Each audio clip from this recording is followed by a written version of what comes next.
ഭൂമിയിൽ ഓരോ ദിവസവും നിരവധി അതിശയങ്ങളും ദുരൂഹതകളും രൂപീകരിക്കുന്നുണ്ട്. അവയിൽ ഭൂരിഭാഗവും നാം അറിയാറ് പോലുമില്ല. എന്നാൽ നാം അറിയേണ്ട നമ്മുടെ ഭൂമിയെക്കുറിച്ചുള്ള ചില സത്യങ്ങളുമുണ്ട്. അവയെക്കുറിച്ച് ഈ വീഡിയോയിൽ കാണാം. ഇന്നും നിരവധി ഗവേഷകർ അന്റാർട്ടിക്ക ഭൂഖണ്ഡത്തിൽ ഗവേഷണങ്ങൾ നടത്തിവരികയാണ്. ലോകത്തിലെ 70% ശുദ്ധജലവും അന്റാർട്ടിക്കയിൽ തന്നെയാണുള്ളത്. അതിൽ 90% മഞ്ഞുകട്ടകളാണ്. അത്തരത്തിൽ തണുത്തുറഞ്ഞ ഈ മഞ്ഞു മുഴുവനും ഉരുകിയാൽ സമുദ്രനിരപ്പ് ഉയർന്ന് ഭൂമിയുടെ നാശത്തിന് കാരണമാകുമെന്നും ഗവേഷകർ പറയുന്നുണ്ട്. പ്ലേറ്റ് ടെക്ടോണിക്സ് എന്ന ഘടന നമ്മുടെ സോളാർ സിസ്റ്റത്തിൽ ഭൂമിക്ക് മാത്രമാണുള്ളത്. ഭൂമിയുടെ മേൽത്തളം 7 അടുക്കുകളായി സ്ഥിതി ചെയ്യുന്നതായി ഗവേഷകർ പറയുന്നുണ്ട്. ഈ തട്ടുകൾ വെവ്വേറെ ദിശകളിലും വർഷത്തിന് 4 ഇഞ്ച് വരെയും ചലിക്കാറുണ്ട്. അങ്ങനെ ഈ തട്ടുകൾ ചലിക്കുമ്പോഴുണ്ടാകുന്ന ഏറ്റുമുട്ടലിൽ വലിയ പർവ്വതങ്ങളും ചില ഭാഗങ്ങളിൽ വലിയ താഴ്വരയും രൂപീകരിക്കും.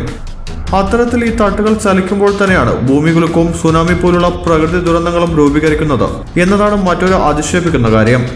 ഭൂമിയിലെ ഏറ്റവും അധികം തണുപ്പുള്ള പ്രദേശം അന്റാർട്ടിക്ക എന്നത് നാം എല്ലാവർക്കും അറിയാം.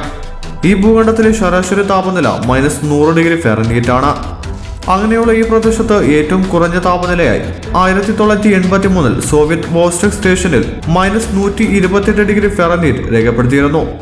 അത്തരത്തിൽ ലോകത്തിലെ ഏറ്റവും അധിക താപനിലയായി 1913 ലിബിയയിൽ 133 ഡിഗ്രി ഫാരൻഹീറ്റും രേഖപ്പെടുത്തിയിരുന്നു. ഭൂമി ഗോളാകൃതിയിലാണ് സ്ഥിതി ചെയ്യുന്നത് എന്നാണ് നാം എല്ലാവരും കരുതുന്നത്. എന്നാൽ ഭൂമി ഒരു കൃത്യമായ ഗോളാകൃതിയുമല്ല. ഭൂമി ഓവൽ ആകൃതിയിലാണ് സ്ഥിതി ചെയ്യുന്നത്. അതായത് ഭൂമിയുടെ പോളാർ റേഡിയസ് 6357 കിലോമീറ്ററുകളും ഇക്വറ്റോറിയൽ റേഡിയസ് 6378 കിലോമീറ്ററുകളുമാണ്. നമ്മുടെ ഭൂമിയിലെ സമുദ്രങ്ങളിൽ വെറും 10% മാത്രമേ ഗവേഷകർക്ക് ഗവേഷണം ചെയ്യാൻ കഴിഞ്ഞിട്ടുള്ളൂ. ബാക്കിയുള്ള 90%-ൽ എന്താണെന്നോ ഭൂമിയുടെ ആഴക്കടലിൽ എന്തൊക്കെ ജീവികളാണ് ജീവിക്കുന്നതെന്നോ ഗവേഷകർക്ക് പോലും അറിയില്ല. അതായത് സമുദ്രങ്ങളിൽ നിന്നും വെറും 2 ലക്ഷം കടൽ ജീവികളെ മാത്രമാണ് ഇതുവരെ കണ്ടെത്തിയിട്ടുള്ളത്. എന്നാൽ 2.5 കോടിയിലധികം ജീവജാലങ്ങൾ സമുദ്രങ്ങളിൽ ജീവിക്കാൻ സാധ്യതകളുണ്ട് എന്നത് ശരിക്കും വിസ്മയിപ്പിക്കുന്നത് തന്നെയാണ്. പണ്ടുകാലങ്ങളിൽ ഭൂമിയെപ്പോലെ തന്നെ മറ്റൊരു ഗ്രഹവും ഭൂമിക്കൊപ്പം സ്ഥിതി ചെയ്തിരുന്നു എന്ന് ഗവേഷകരും ശാസ്ത്രജ്ഞന്മാരും പറയുന്നുണ്ട്. തേയ എന്ന് വിശേഷിപ്പിക്കുന്ന ആ ഗ്രഹവും ഭൂമിയെപ്പോലെ തന്നെ സൂര്യനെ ചുറ്റുകയും ഭൂമിയിൽ നിന്നും 60 ഡിഗ്രി മുന്നിലോ പിന്നിലോ സ്ഥിതി ചെയ്തിരുന്നതായും കരുതപ്പെടുന്നു.